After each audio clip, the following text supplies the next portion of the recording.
Before we get started, are there any questions on any of the assignments thus far?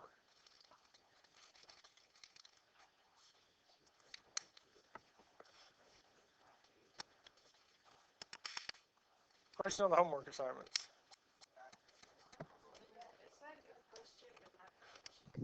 So whenever you're trying to describe the transformations, is this everything in front of the x parentheses? Does that mean a movement? Yes. It would be, because it's outside the parentheses, it's going to be a vertical stretch or shrink. Since it's bigger than 1, it would be a stretch, vertical stretch of 3.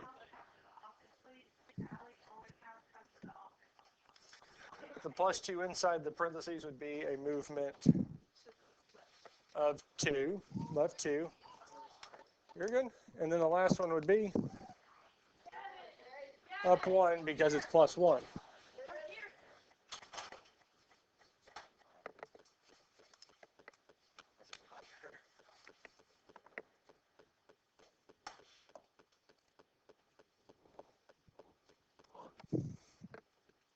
And then the last thing you need to do is name the vertex. So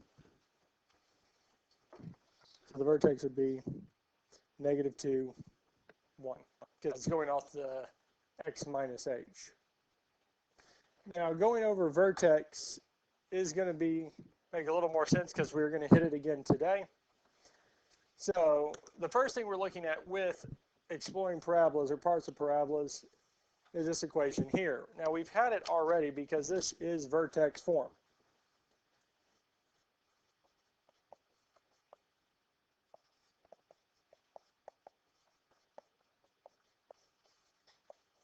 Now, we call it vertex form because it contains the vertex, our h comma k.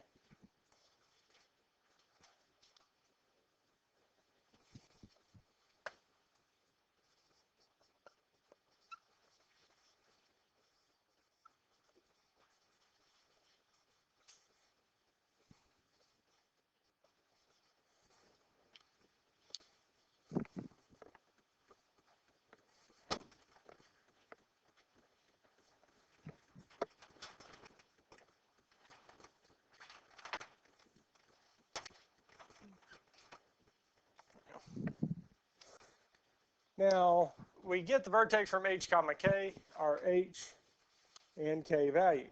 Now, the piece of information that we're adding to this is the axis of symmetry. This is the line that cuts the parabola in half, and it ends up being a mirror image on either side of this line. So here we have the line x equals h is our axis of symmetry. Questions on this so far? Now, let's look at our first problem here. So we have the graph. F of x, well, we're not going to graph. I'm going to graph this one for y'all eventually, but I'm not going to require you to understand and actually be able to graph them. I just want to show you how we would do this.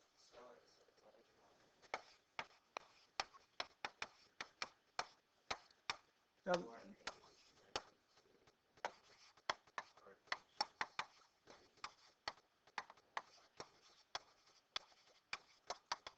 so exactly, the a value would be -2, the k value would be 4, and the h value would be -3. H would be -3 because this is going based on our ax minus h squared plus k.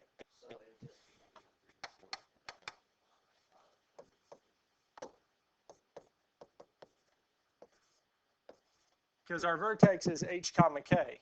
Well, our k value, as we can see, is indeed 4. Now, the general form of the problem is x minus h. In the formula that we have, it is x plus 3. The only way I can change it from a negative to a positive is if the value of h is already negative. Because the negative would give us a positive. So the h value is indeed -3. So questions on how we found the vertex.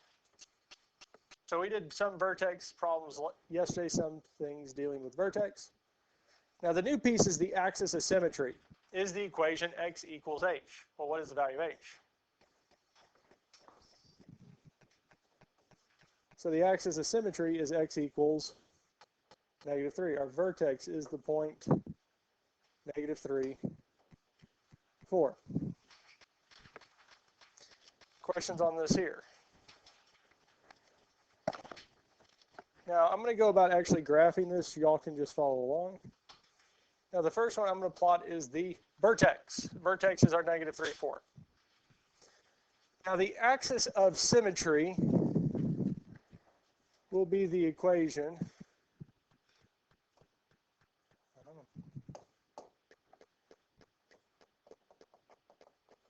of this dashed blue line. Will be this equation going up and down the graph. Now, every point to the left and right of this that's on the parabola will be equidistant from the axis of symmetry. So if I want to go about graphing it, we would need 5 points. And the middle point is going to be -3, 4. I do not know. So if we go about graphing it, we find the vertex and go from there. Now the first point we do after that is 1 point to the left or 1 point to the right. Now I'm going to pick a point to the right, so -2. Because that's our vertex. Yeah, so we fill the vertex in. Now for -2, parentheses, -2 plus 3 squared plus 4. So I picked 1 point to the right. Now at this point here, we could do this by hand or we could do it in the calculator. So we can say -2 parentheses, -2 plus 3 close parentheses squared plus 4 is 2. So our next point on this is -2, 2. So okay, that doesn't mean much, but that's fine. What I'm going to do next is plug in -4. So we have -2 parentheses -4 plus 3 squared plus 4. Do it again, -2 parentheses -4 plus 3 close parentheses squared plus 4. What do y'all think we'll get for this?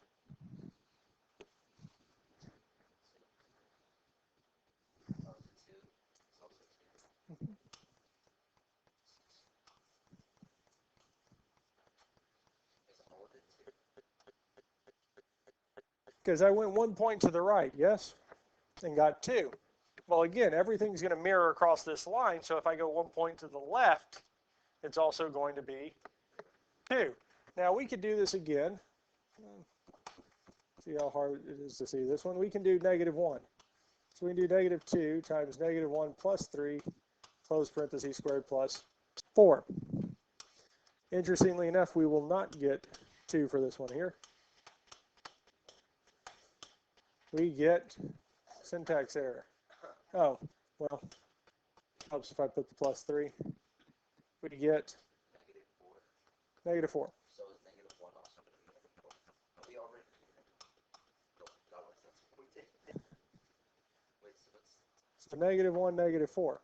So is -5 from 2. If the properties of the axis of symmetry hold true, then yes, we should expect that when we plug -5 in to get a value of -4. Because the distance from here to here is 2, so the distance from here to here should be 2. And the distance from here to here is 1, so the distance from here to here should also be 1. And we'll go about plugging this in. -2 parentheses -5 plus 3 squared plus 4 is -4. Because it reflects across this axis of symmetry. And from there we can get the equation.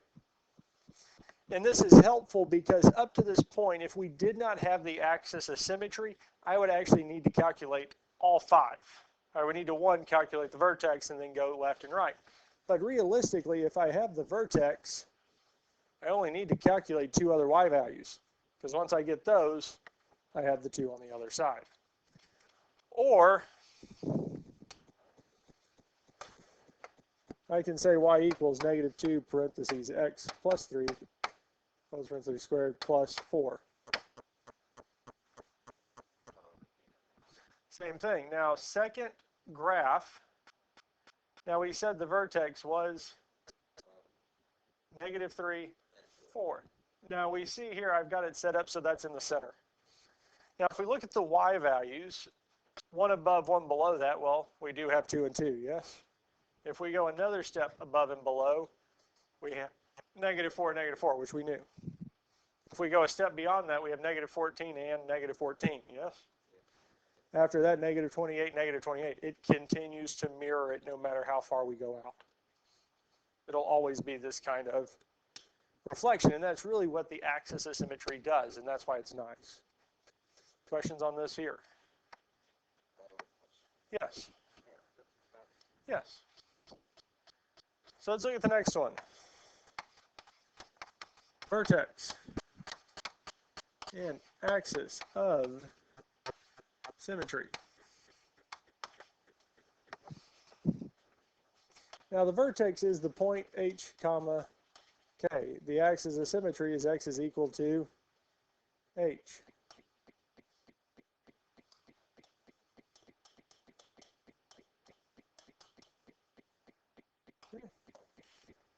H or k, which one do we want to find first?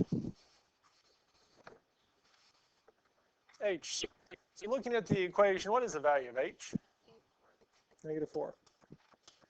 So for the x value of the vertex, we would plug in the value of h, which is negative 4, which means the axis of symmetry is x is equal to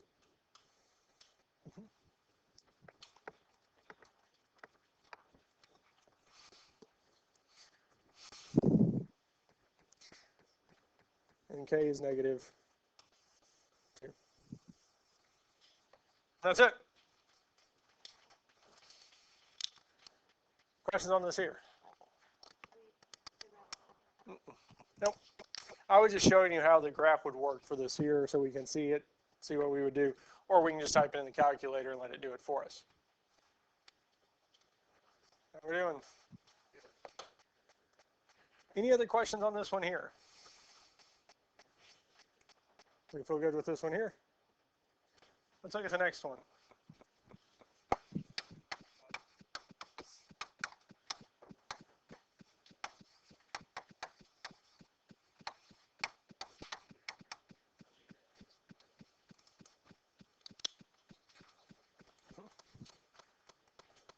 So the axis of symmetry is x equals h, and the vertex is h comma k. So what is the value of h? Right, because we get it from this here. So it would be negative 1. In our axis of symmetry, x equals negative 1. So we plugged in the value for h in both places. Yes. K would be 0 in this case because we do not have a number in that location, so it's understood to be 0.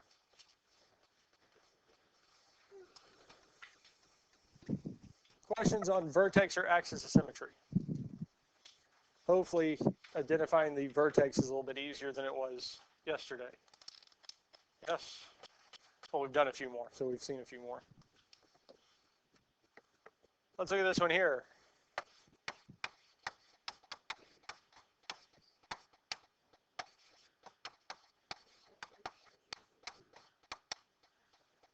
So what is the h value of this function here? 2, because we're talking about x minus h squared, our a and plus k. So since it's already x minus 2, x minus h is understood to be positive 2. So the x value of the vertex is positive 2. The axis of symmetry would be x equals. Now what is the other value of the vertex? Positive or negative? Yep. Wait, so I have a question. Yes. Oh yeah, never mind.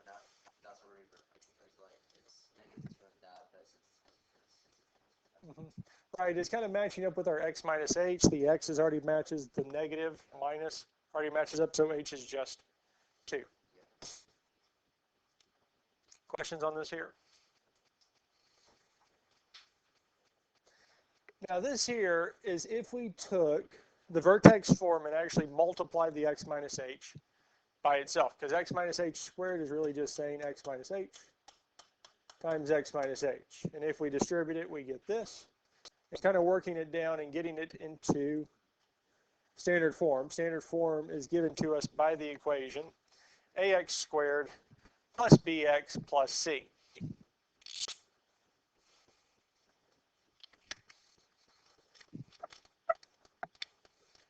So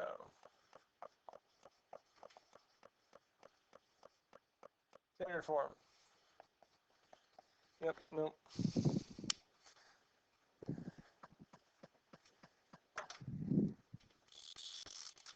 F of x equals ax squared plus bx plus c. Now the vertex is the point negative b over 2a, comma, f of negative b over 2a. And the axis of symmetry is x is equal to negative b over 2a. Now, understanding what's on this page here is not hugely important. I did include it, so if you wanted to look back and see how A, B, and C connect to it, you can. So if we look at this here, the axis of symmetry is given to us by x is equal to negative b over 2a. And the vertex is given to us by negative b over 2a, comma, f of negative b over 2a. Now, the a part of it is the same as with vertex form. If it's positive, it opens up. It's just a normal parabola. If it's less than 0, if it's negative, it opens down, a reflection across the x-axis, which we already had with vertex form. The graph is narrower than the graph of f of x squared when a is greater than 1. We have a vertical stretch. If a is less than 1, it's between 0 and 1, it's wider, it's a vertical shrink. That's still the same. But the main thing we're going to focus on is the axis of symmetry and the vertex. Now, interestingly enough, the y-intercept is c, the constant term, for any of these quadratics. Now, the reason this works is because the x value at the y-intercept is always 0. So if I plug that in, no matter what a, b, and c are, well, what's b times 0? 0, that's gone. What's a times 0 squared? Because, like, other times, that's You're good. What's a times 0 squared? 0 also. So it is just, no matter what a, b, and c are, when we have the y-intercept, it's always going to be that constant term. And that's why that works out. Questions on this here? Now, there will always be an a term because for these to be a quadratic, we need an x squared. So it has to be 1. It can't be 0. Now, having these written out and seeing the definition is somewhat helpful, but it's sometimes better to see how they actually are applied. So the vertex is negative b over 2a, comma, f of negative b over 2a. And our axis of symmetry is x is equal to negative b over 2a. Now this is all referring back to the equation ax squared plus bx plus c.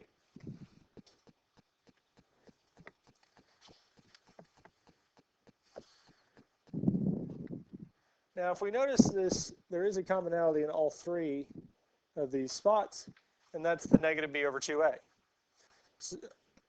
So we need to find it first. So negative b over 2a. In this equation given, what is the value of b?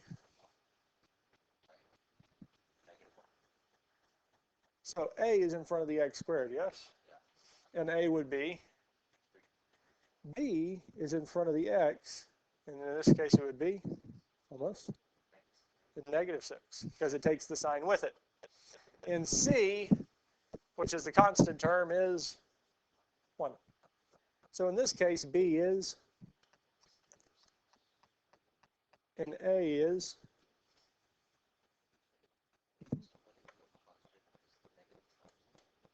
negative times a negative would be a positive 6. 2 times 3 is, and 6 divided by 6 is, which tells us that our vertex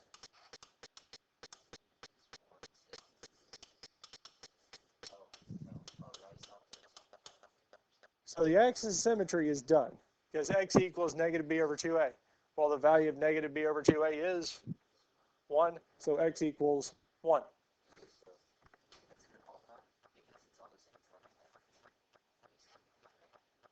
Question?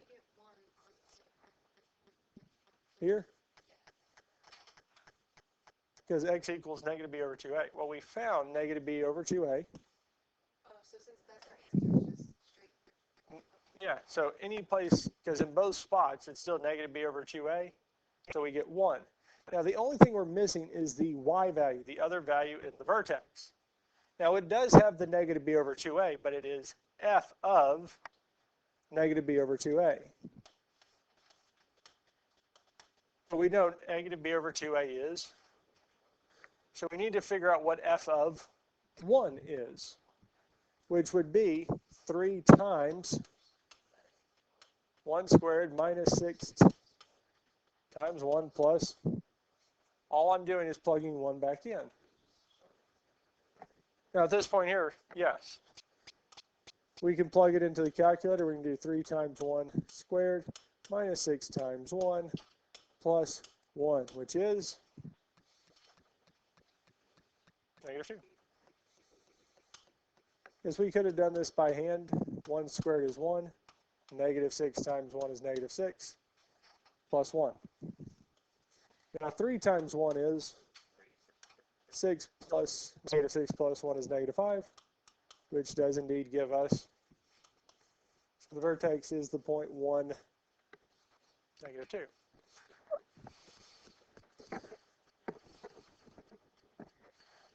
Really, the negative b over 2a is a way to find the h number in the vertex form, but the x value of the vertex. The f of negative b over 2a is really just saying take that value and plug it back into the function. That's all it wants us to do.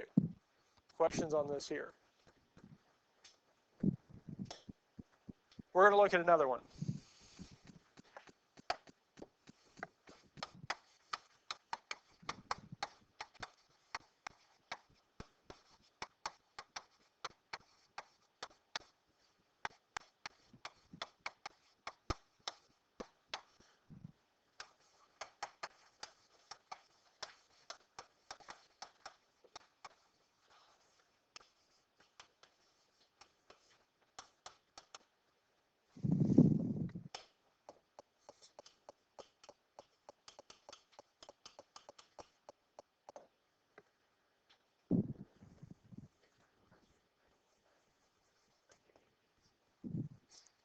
Yes.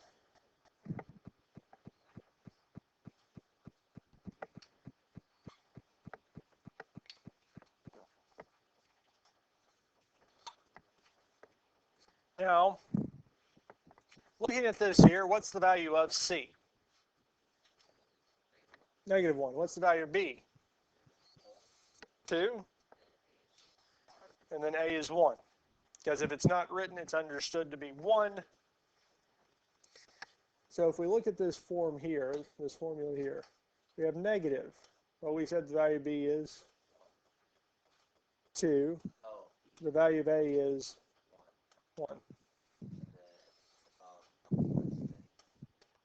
Over, which is, no,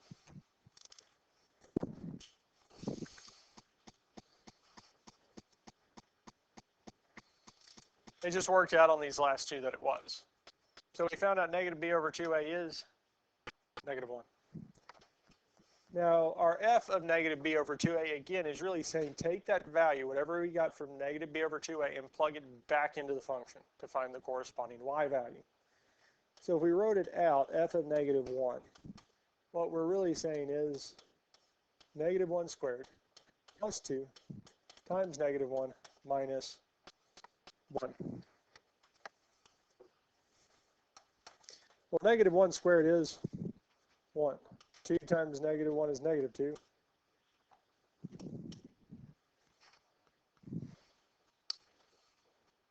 What's 1 minus 1?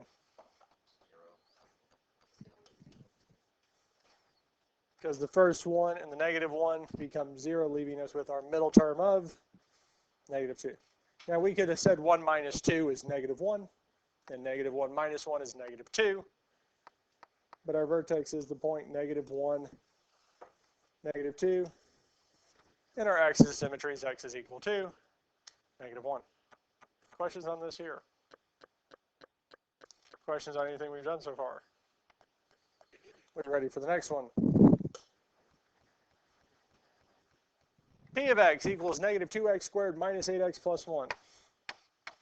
So we need to find the vertex and the... Sturgis go to Cherry's room. Lily Sturgis goes to Cherry's room. Now the first thing we need to find is negative b over 2a, yes? What's the value of b? Negative 8. Negative 2. Now at this point here, we could plug this whole thing into the calculator and let it do it for us. So the numerator, if we did it by hand, would just be 8. Because 2 times negative 2 is negative 4. 8 divided by negative 4 is, which means the x value of the vertex is negative 2. Our axis of symmetry is x is equal to negative 2. So what do we plug in? Yes, we replace every x in the equation with negative 2. Now at this point here, we could type this into the calculator and let it do it for us. Now if we did it by hand, negative 2 squared is 4. Negative 2 times negative 8 is plus 16, plus 1. Negative 2 times 4 is negative 8. 16 plus 1 is negative 8 plus 17. So the vertex is the point negative 2, and the axis of symmetry is x is equal to negative 2. Questions on this here? Yes. Yes.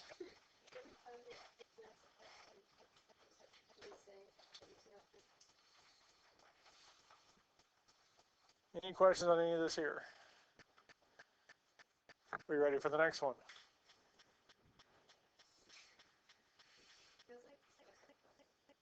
Minimum and maximum. Now with parabolas, because they either open up or open down, there is an absolute minimum and an absolute maximum. There is an extrema. So we call it an extrema because it is the biggest or smallest point on the graph. It is an extreme. So for this here, the minimum value, because it opens up, is the vertex. The vertex is going to be the minimum or maximum point for a parabola. If it opens up, it's the minimum value. If it opens down, it is the maximum. And the value, the minimum or maximum value, is the y value of the vertex. Now the domain is all real numbers. Really, for any higher degree polynomial function, the domain is all real numbers. Linear functions, it's all real numbers. Well, that's also polynomial. Really, radicals with even roots are the only ones that really have restrictions on the domain, and rational equations where x is in the bottom of a fraction.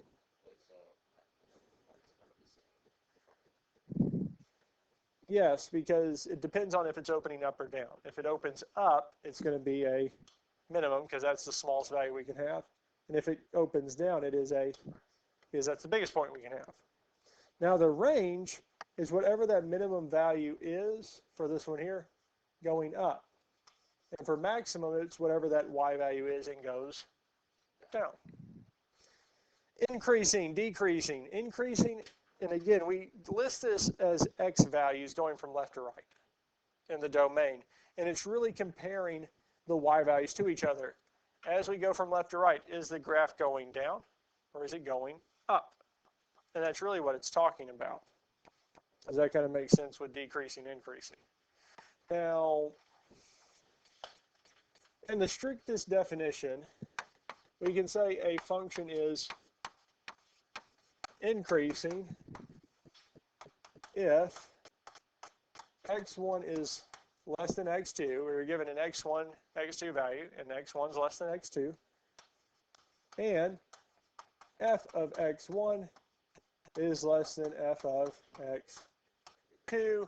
Then we can say the function is increasing. You don't have to actually write this down. Because, I mean, knowing this is nice, but it doesn't do a whole lot. Because the strictest definition of decreasing is if x1 is less than x2 and f of x1 is greater than f of x2, we can say the function is decreasing.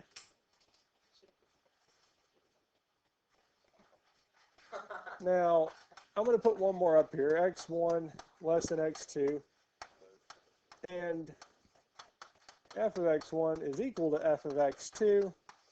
What do you think we would say this is?